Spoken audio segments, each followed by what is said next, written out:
Alright, if you've seen my solar rail install video, this will all be somewhat familiar to you, but I decided to share a little quick tip today. So with the system, we are attaching to the strongest part of the rooftop. That's going to be right in line with the rivets, which goes to the hat channel. If you're not in line with the rivets, you wind up attaching to just the sheet metal. So this is what the brackets look like. It's bent just right for the radius of the roof. And in a perfect situation, you're able to mount it like this and not have to modify it. But when you're going in line with these rivets, the rivets are so close that you actually have to open them up like this and drill another hole for a screw, which is not a big deal. It's simple. And so sometimes you have to do that. Oftentimes you have to do it. And so like that's the case here. But what I did is we got the front bracket on.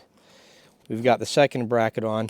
But then I went ahead and went to the very next one, which is in the center between these sets of double rivets. Well, there's still a hat channel right here. So as long as you're in line with the rivets, now you're able to set it and not have to modify each bracket in order to mount these. So then from here I go to every other, which allows me to dodge these sections here with double rivets. That allows me to not have to modify and do extra work. So super strong. Never had any failures. Had people hit trees, slide panels around, but never once have I had a leak or a lost panel unless someone did not secure them properly, which has happened on a couple occasions. This is an end clamp. That's an end clamp. But when you're stacking two of these panels together, you wind up with these bridge pieces that take two panels, put them together with a what's called a mid clamp.